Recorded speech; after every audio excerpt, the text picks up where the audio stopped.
जय हिंद साथियों, सरकारी परीक्षा वाला में आपका स्वागत है। आज के इस वीडियो में आंतरिक सुरक्षा के हम दूसरे हिस्से को देखेंगे, पार्ट को समझेंगे। और इस वीडियो में हम जो आंतरिक सुरक्षा से संबंधित कुछ संस्थाएं हैं, उन संस्थाओं के बारे में जानेंगे। ये संस्थाएं देश में आंतरिक सुरक्षा स्थापित करने में बहुत महत्वपूर्ण भूमिका निभाती हैं, अहम योगदान देती हैं। तो हम ये जानेंगे कि ये संस्थाएं कैसे कार्य करती हैं, किस विभाग के अधीन कार्य करती हैं, इनके वर्तमान में प्रमुख कौन कौन हैं, और ये क्वेश्चन अक्सर पूछे जाते हैं। तो साथियों शुरुआत करते हैं। बहुत महत्वपूर्ण संस्था है एक पहली साथियों, राष्ट्रीय जांच एजेंसी, जिसे हम एनआईए बोलते हैं, नेशनल इन्वेस्टिगेटिंग एजेंसी। ठीक है साथियों। और इसकी स्थापना जो हुई थी, इसकी स्थापना 2008 में हुई थी। और एक एक्ट था, एनआईए एक्ट 2008। उस एक्ट के तहत इस संस्था की स्थापना की गई थी, एनआईए की। ठीक है साथियों। और इसकी स्थापना का कारण था 26/11 का मुंबई पे जो आतंकवादी हमला हुआ था ताज होटल पर साथियों, और सैकड़ों लोग मारे गए थे। उसके बाद आतंकवाद के खिलाफ हमारी सरकार की सोच में बदलाव आया, और उसी बदलाव का ये नतीजा था कि एनआईए एक्ट 2008 पेश हुआ, संसद में पारित हुआ, कानून बना, और उसके तहत आतंकवाद के लिए एक अलग संस्था बनी, विशेषीकृत संस्था बनाई गई, जिसे हम एनआईए के नाम से जानते हैं। एक और फैक्ट यहाँ पे याद रखिएगा साथियों, ये जो एनआईए एक्ट 2008 है, इसमें संशोधन किया गया 2019 में, पूछ सकता है आपसे। और इस संशोधन के माध्यम से इस संस्था को और ताकत दी गई। अब ये विदेशों में भी आतंकवादी गतिविधियों की जांच करने में सक्षम है या अधिकृत है। आगे बढ़ते हैं साथियों तेजी से। इस संस्था का जो हेड ऑफिस है, मुख्यालय है, वो नई दिल्ली में है, कई बार पूछा जाता है। ठीक है। और ये संस्था गृह मंत्रालय के अधीन कार्य करती है।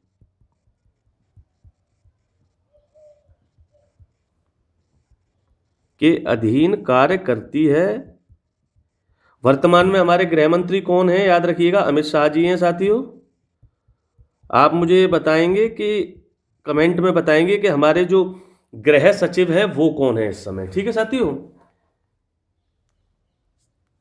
होम मिनिस्ट्री के अधीन ये संस्था काम करती है, हेड ऑफिस इसका दिल्ली में है। और वर्तमान में जो इसके हेड हैं, इसके जो एनआईए के जो प्रमुख हैं, उनका नाम है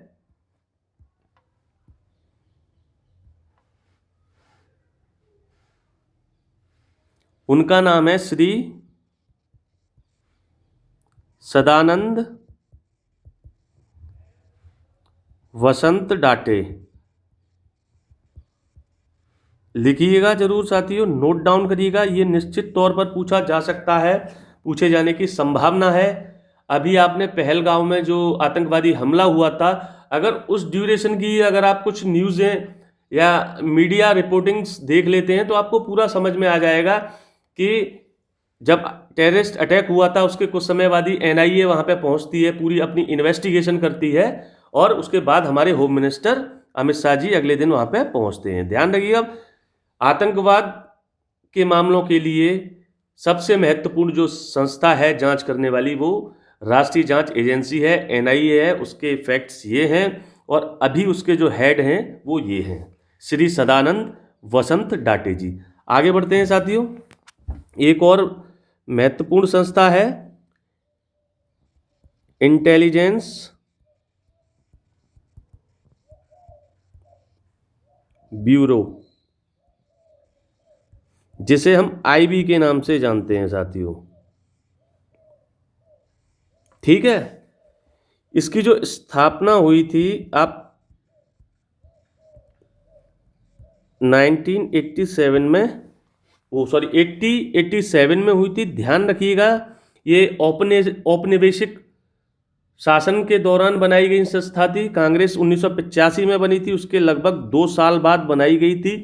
तो अंग्रेजों का भी मोटिव यही रहा होगा कि देश के अंदर क्या गतिविधियां हो रही हैं उनके संबंध में सूचनाएं एकत्रित करना। ठीक है साथियों, मतलब ये जो आईबी संस्था है वो भारत के अंदर से सूचनाएं इकट्ठी करती है।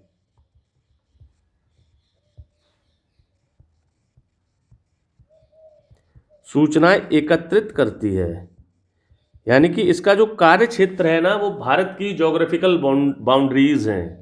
ठीक है, इस मायने में ये रॉ से डिफरेंट है, अलग है। ठीक है, वो मैं आगे आपको डिटेल में बताऊंगा। इसका जो हेड ऑफिस है वो भी नई दिल्ली में है साथियों।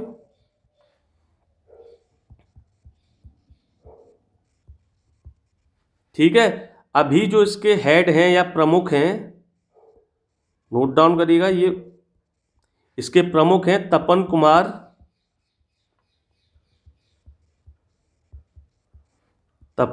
डेका जी अभी इसके हेड हैं संस्था के, आईबी के। ध्यान जरूर रखिएगा कि ये इसका जो कार्य क्षेत्र है वो भारत के अंदर से खुफिया सूचनाएं इकट्ठी करती है, उनको एनालाइज करती है और सुरक्षा एजेंसियों को उपलब्ध कराती है। इसका कार्य क्षेत्र भारत के जो सीमाएं हैं, भारत की जो ज्योग्राफिकल बाउंड्रीज हैं उसके अंदर है।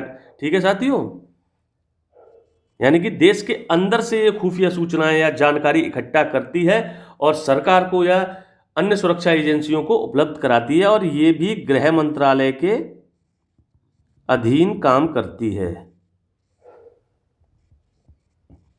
होम मिनिस्ट्री के अधीन है आईबीबी।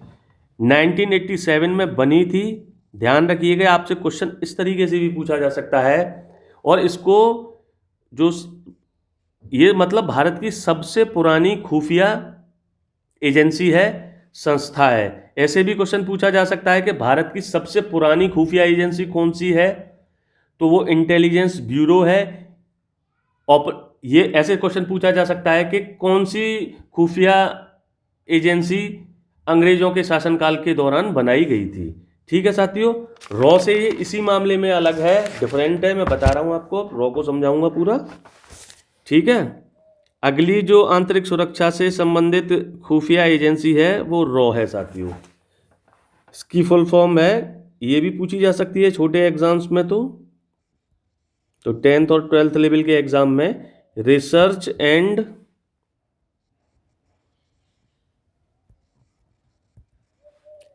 Analysis wing. ठीक है साथियों, हिंदी में इसका नाम और लिखिए आप, बहुत खतरनाक है, अनुसंधान और विश्लेषण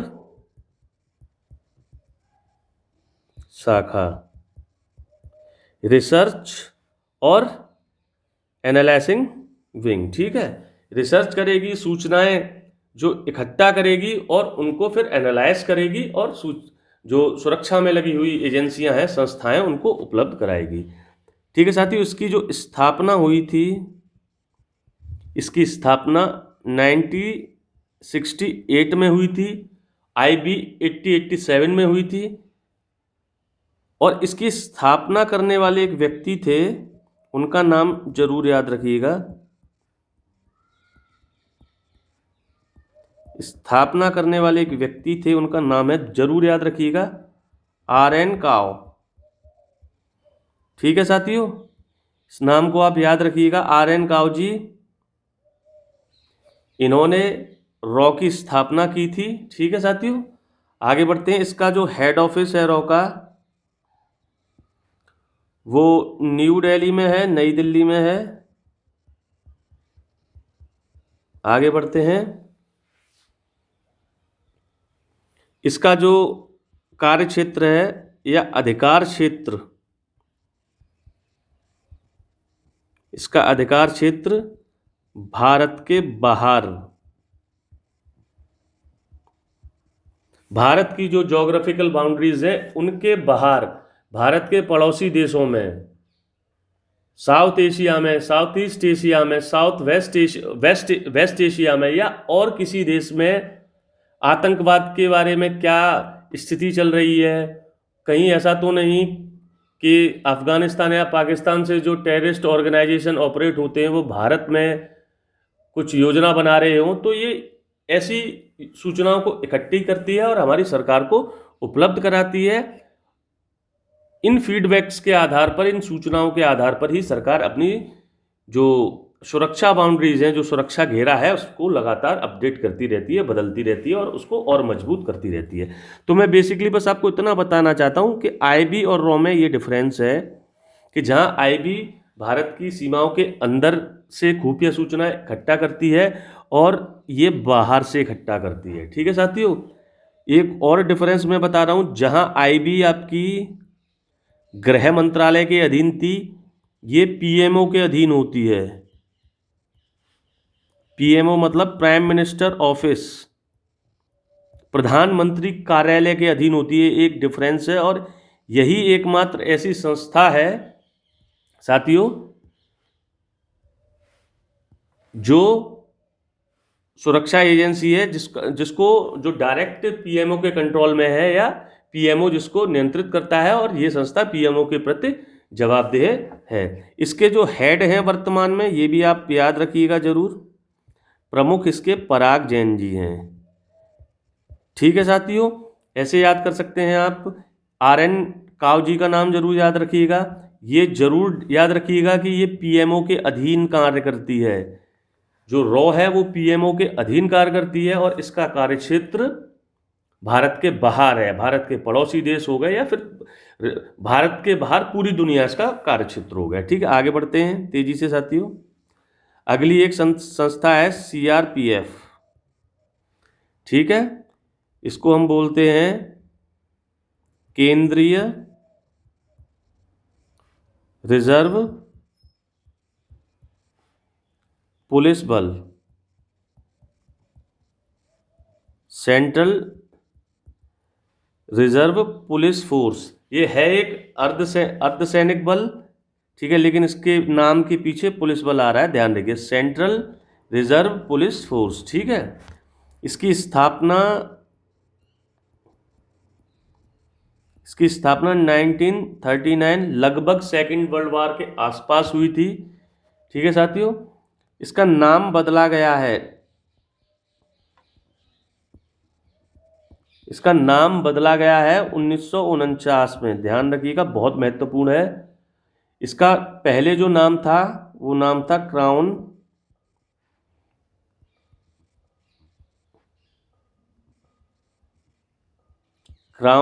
रिप्रेजेंटेटिव्स पुलिस। ठीक है साथियों, याद रखिएगा जरूर, क्राउन्स रिप्रेजेंटेटिव पुलिस। ऐसे सवाल पूछा जा सकता है कि किस संस्था को, किस सुरक्षा एजेंसी को क्राउन्स रिप्रेजेंटेटिव पुलिस के नाम से भी जाना जाता था, तो वो सीआरपीएफ है। 1939 से लेकर 1949 तक इसका नाम क्राउन्स रिप्रेजेंटेटिव पुलिस रहा है। 1949 में इसका नाम बदला गया, सीआरपीएफ रखा गया। ठीक है साथियों, आगे बढ़ते हैं। इसका भी हेड ऑफिस नई दिल्ली है। ठीक है मित्रों, और इसके जो डीजी हैं या हेड हैं, जो इसके डायरेक्टर जनरल बोला जाता है, इसके डीजी को, हेड को, ये जिनेंद्र प्रताप सिंह जी हैं। आप नोट डाउन करते रहिएगा, क्वेश्चन पूछा बिल्कुल जाएगा यहाँ से। एक क्वेश्चन आपको जरूर मिलेगा, चाहे वो यूपीएसआई हो, चाहे वो कांस्टेबल हो, दिल्ली पुलिस हो, पक्का यहाँ से सवाल मिलने वाला है। कैसे भी पूछ सकता है, स्थापना का दिन, स्थापना का टाइम पूछ सकता है, वर्ष पूछ सकता है, ये पूछ सकता है हेड कौन है। तो हेड इनके ध्यान रखिएगा अभी जिनेंद्र प्रताप जी हैं, अंडरलाइन करिएगा साथियों। और ये भी किसके अधीन काम करती है, ये गृह मंत्रालय के अधीन काम करती है, गृह मंत्रालय के अधीन कार्य करती है ये संस्था भी। ठीक है, एक और इसकी विशेषता है, सबसे बड़ा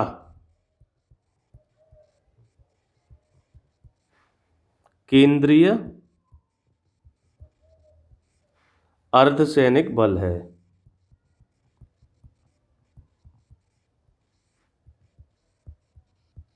आर्मी नहीं है, ये अर्धसैनिक बल हैं। ठीक है साथियों। और सबसे बड़ा अर्धसैनिक बल कौन सा है? सीआरपीएफ है। इसका आप आदर्श वाक्य भी याद रखिएगा, कई बार ये भी पूछ लिया जाता है। इसका आदर्श वाक्य सीआरपीएफ का क्या है? सेवा और निष्ठा। सेवा और निष्ठा। आगे बढ़ते हैं साथियों तेजी से। इसकी कुछ विशेष इकाइयां भी हैं सीआरपीएफ की साथियों, उनको मैं बताता हूं आपको। इसकी ये विशेष इकाइयां हैं, एक कोबरा है और आरएएफ है, रैपिड एक्शन फोर्स। बेसिकली ये जो कम्युनल वायलेंस या दंगा जहां हो जाता है, दंगा नियंत्रक बल है ये। ठीक है। और इसका नाम से ही क्लियर हो रहा है, कमांडो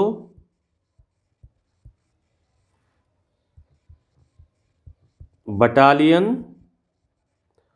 फॉर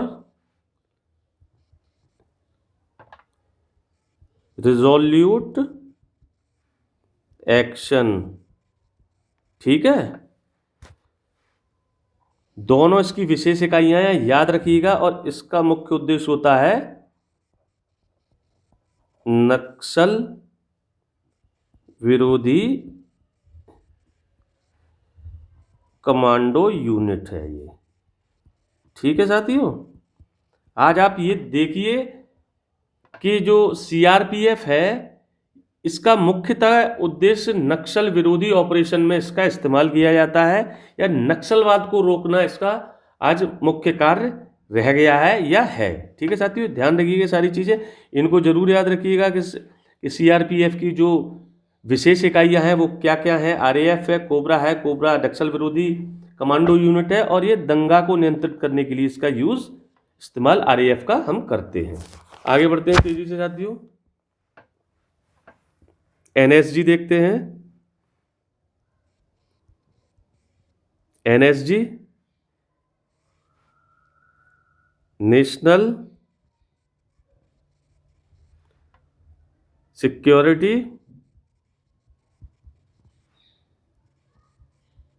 गार्ड। ठीक है।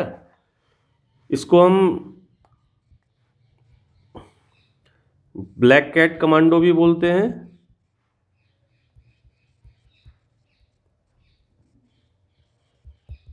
आपने अक्सर जो बड़े बड़े नेता हैं उनकी सुरक्षा में ब्लैक कैट कमांडो देखे होंगे। जो चीफ मिनिस्टर वगैरह होते हैं, जैसे उत्तर प्रदेश के सीएम सर हैं, उनकी सुरक्षा में ब्लैक कैट कमांडो ही लगे हुए हैं, Z+ सिक्योरिटी मिली हुई है उन्हें।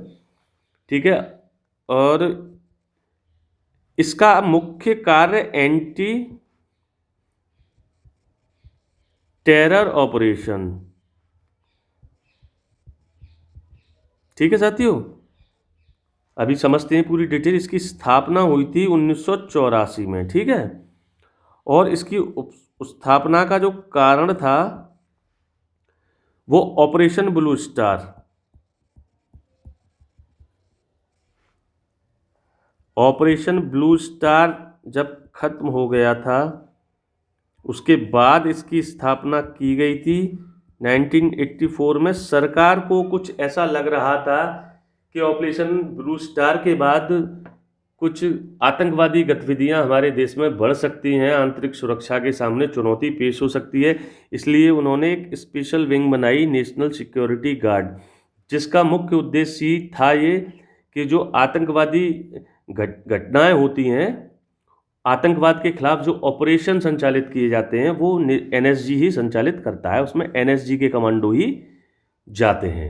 आप एनएसजी और एनआईए में भी अंतर समझिए। दोनों का काम बेसिकली आतंकवाद को रोकने से संबंधित ही है।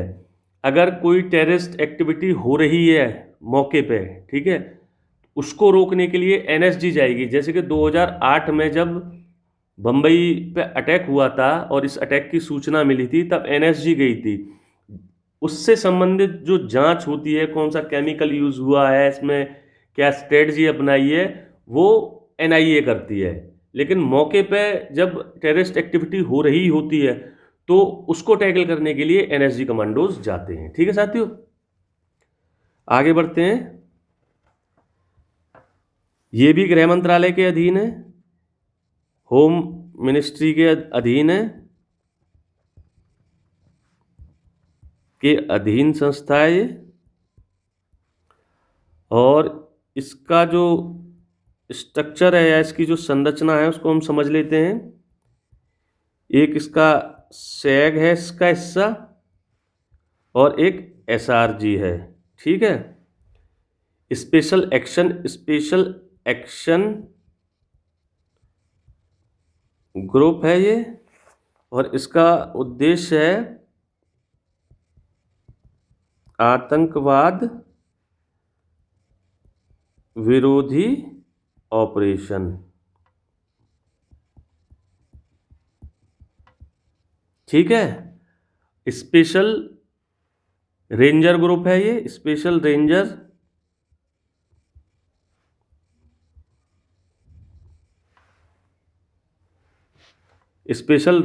ग्रुप है ये साथियों। और सुरक्षा और सहायता कार्य, इसका लक्ष्य है सुरक्षा और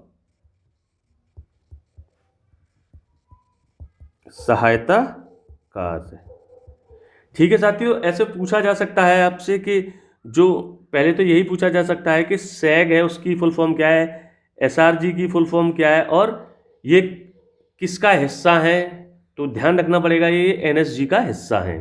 और सैग का मुख्य काम होता है आतंक विरोधी ऑपरेशन में इनकी भूमिका होती है, और ये सुरक्षा और सहायता उपलब्ध कराते हैं। ठीक है साथियों, ये एनएसजी हो गया। इसके हेड भी बता देता हूं मैं, ध्यान रखिएगा। इसके जो हेड हैं अभी वो श्री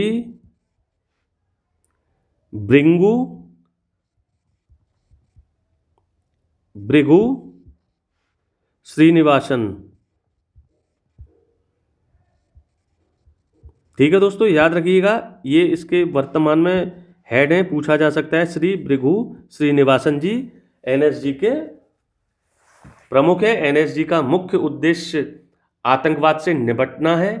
इसकी स्थापना ऑपरेशन ब्लू स्टार के बाद 1984 में हुई थी, जब सरकार को ये लगा था कि हाँ देश में अब आतंकवादी गतिविधियां बढ़ सकती हैं। ठीक है, इसकी स्ट्रक्चर जो इसकी संरचना है, इसके दो विशेष ग्रुप हैं, सैग और एसआरजी। आगे बढ़ते हैं साथियों। एक और महत्वपूर्ण अर्धसैनिक बल आ गया बीएसएफ।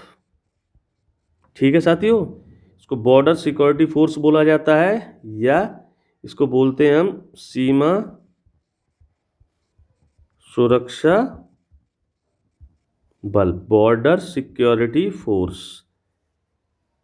ठीक है मित्रों, इसकी जो स्थापना हुई थी, इसकी स्थापना 1 दिसंबर 1965 को हुई थी।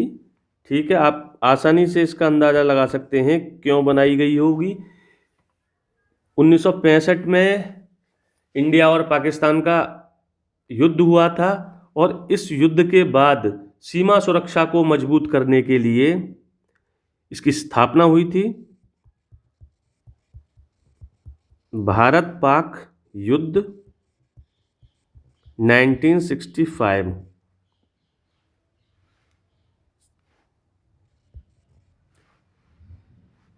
के बाद सीमा सुरक्षा को मजबूत करने के लिए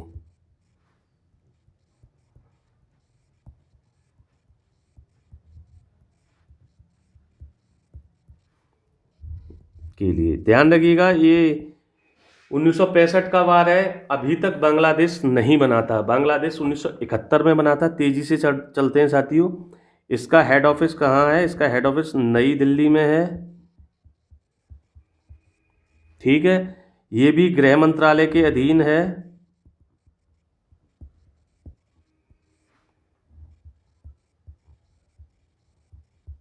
ठीक है दोस्तों, अब इसका आप कार्य समझिए, ये बेहद जरूरी है। अंतर्राष्ट्रीय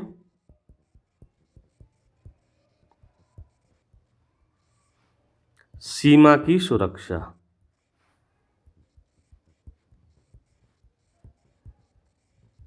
ठीक है दोस्तों। और अंतर्राष्ट्रीय सीमा बेसिकली ये जो इंडिया और पाकिस्तान के बीच जो बॉर्डर है उसको ध्यान में रखते हुए बीएसएफ बनाई गई है। इंडिया और पाकिस्तान के बॉर्डर पे ही इसकी नियुक्ति की जाती है। मैं बता रहा हूँ आपको, जैसे इंडिया और पाकिस्तान, जो हमारा जम्मू कश्मीर का इलाका हो गया, राजस्थान हो गया, पंजाब का कुछ एरिया पड़ता है, वहाँ इनकी नियुक्ति होती है बीएसएफ की। और उसके अलावा इंडिया और बांग्लादेश। ठीक है दोस्तों, ये समझिए कि बांग्लादेश पाकिस्तान से ही बना है। आज का जो बांग्लादेश है उसे पहले पूर्वी पाकिस्तान के नाम से जाना जाता था। इनफिल्ट्रेशन की समस्या आज भी बनी हुई है। बांग्लादेश से इनफिल्ट्रेशन होता है भारत में। भारत के जो कुछ उससे सटे हुए राज्य हैं, पश्चिम बंगाल हो गया, असम हो गया, मिज़ोरम वगैरह, मेघालय वगैरह, इनमें इनफिल्ट्रेशन की समस्या रहती है। और वो ये इनफिल्ट्रेशन या घुसपैठ वहाँ की जननांकी या संरचना को बदल रहा है। रिसोर्स पर एक एक्स्ट्रा दबाव बन रहा है। ध्यान रखिएगा कि जो अंतर्राष्ट्रीय सीमा की सुरक्षा करता है, और अंतर्राष्ट्रीय सीमा कौन सी, भारत और पाकिस्तान, लाइन ऑफ कंट्रोल पर इसकी नियुक्ति की जाएगी। ठीक है, इसमें आगे और बढ़ते हैं हम। बीएसएफ की कुछ विशेष इकाइयां हैं।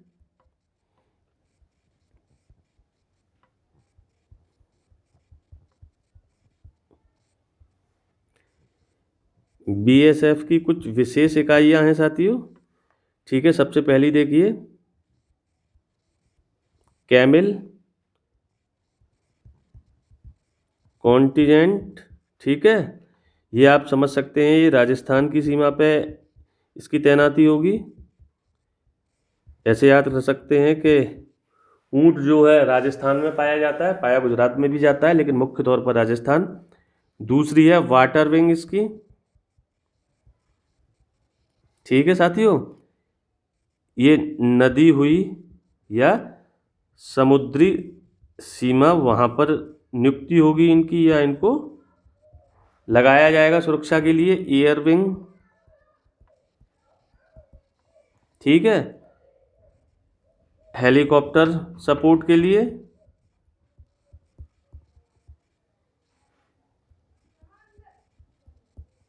ठीक है साथियों, एक और इसकी रह गई है, मैं अभी आपको बता रहा हूँ नोट्स से। ठीक है, आगे बढ़ते हैं। मैं अभी इसको भी रिकॉल करके बताता हूँ आपको। एक और आंतरिक सुरक्षा के लिए महत्वपूर्ण संस्था है आईटीबीपी। ठीक है, Indo Tibet border police, Bharat Tibet सीमा पुलिस। नाम पुलिस है लेकिन है ये पुलिस नहीं। ठीक है, इसकी स्थापना हुई थी साथियों 24 अक्टूबर 1962 को। और इसकी स्थापना का कारण आप आसानी से समझ सकते हैं। 24 अक्टूबर 1962 को इसकी स्थापना हुई थी, और ये वही समय था जब भारत और चीन के बीच युद्ध लगभग समाप्त हुआ था। भारत चीन युद्ध। ठीक है, ये 1962 में हुआ था। ऐसे भी क्वेश्चन आपसे पूछा जा सकता है कि भारत और चीन के बीच में युद्ध कब हुआ था। इस संस्था का जो हेड ऑफिस है साथियों वो नई दिल्ली में है। ठीक है, ये भी गृह मंत्रालय के अधीन कार्य करती है, गृह मंत्रालय के अधीन है।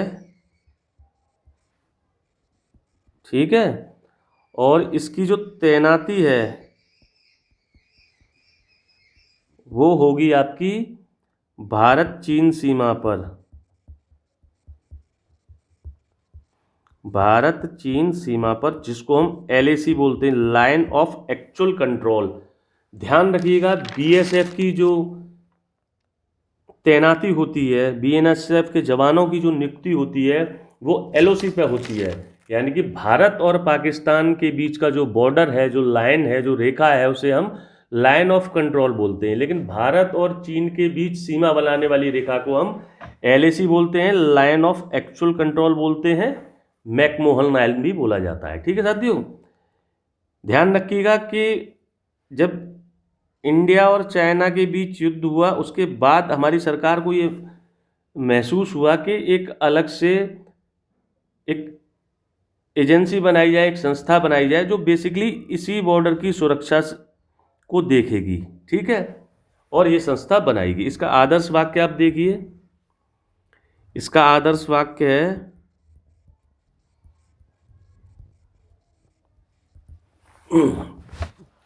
इसका आदर्श वाक्य है शौर्य, दृढ़ता, कर्मनिष्ठा। ठीक है दोस्तों, आगे बढ़ते हैं। और इसके जो DG हैं अभी, उनका नाम है श्री प्रवीण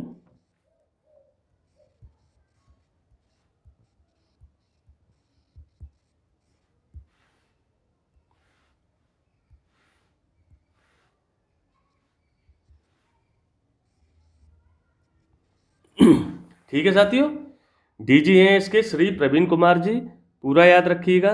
ITBP बेसिकली इसकी तैनाती भारत और चीन सीमा पे होगी, LAC पे होगी और BSF की LOC पे होगी। ठीक है, एक और संस्था है SSB, सशस्त्र सीमा बल। ठीक है दोस्तों, इसकी स्थापना हुई है, SSB की स्थापना 1963 में हुई है इसकी स्थापना। इसका जो पूर्व का नाम है वो भी आप याद रखिएगा जरूर, असम राइफल्स।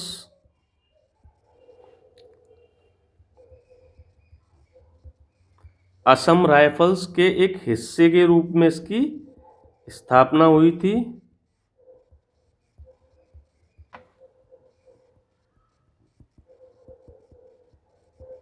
ठीक है दोस्तों, आगे बढ़ते हैं, के रूप में स्थापना या गठन। आगे बढ़ते हैं, इसका उद्देश्य देखिए,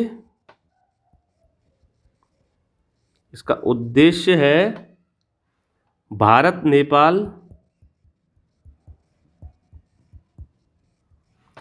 और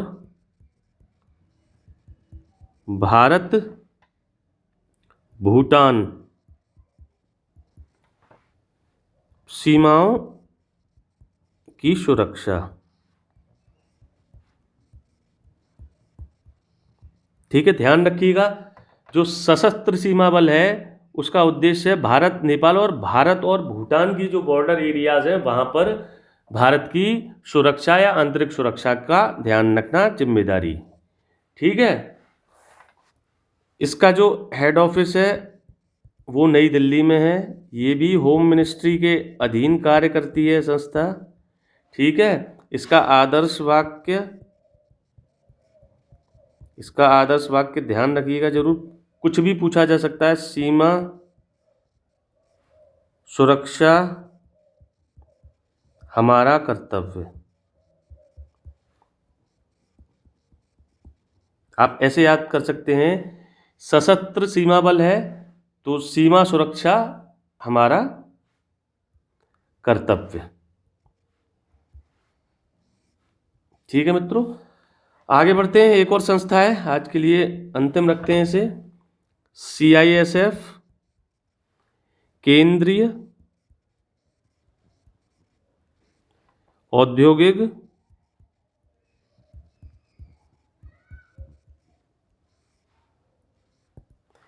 सुरक्षा बल।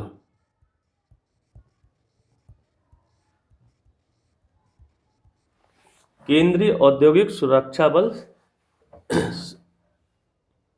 Central industrial security forces. ये केंद्रीय सशस्त्र पुलिस बल भी या उसके तौर पर इसकी स्थापना की गई है, CAPF, central arm police force, ठीक है। इसका जो उद्देश्य है, जो औद्योगिक संस्थान हैं उनको सुरक्षा देना, जैसे हवाई अड्डों को सुरक्षा देना, ठीक है, मेट्रो को सुरक्षा देती है ये, जो न्यूक्लियर प्लांट हैं हमारे देश में उनकी सुरक्षा भी यही करती है। कई मल्टीनेशनल कंपनीज में भी इनकी तैनाती की जाती है। और ठीक है साथियों, बेसिकली ये जो औद्योगिक संस्थाएं हैं उनकी सुरक्षा के लिए CISF की स्थापना की गई थी। केंद्रीय औद्योगिक सुरक्षा बल इसको कहा जाता है, और इसकी स्थापना हुई थी 1969 में। इसके लिए एक अधिनियम बनाया था,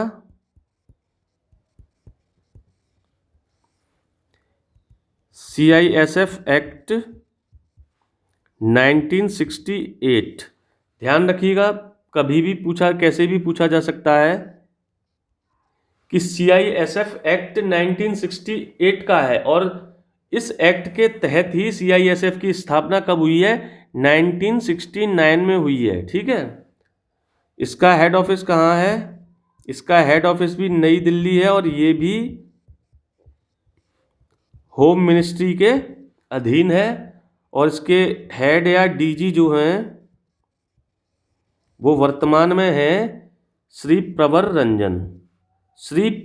रंजन, सॉरी, ठीक है दोस्तों। श्री प्रवीर रंजन जी इसके DG हैं, हेड हैं वर्तमान में। और CISF एक्ट 1968 का है। इसकी स्थापना CISF की 1969 में हुई थी, होम मिनिस्ट्री के अधीन है। ध्यान रखिएगा, आपने ये देखा कि ज़्यादातर जो हमारी संस्थाएं हैं आंतरिक सुरक्षा में लगी हुई हैं वो गृह मंत्रालय के अधीन हैं,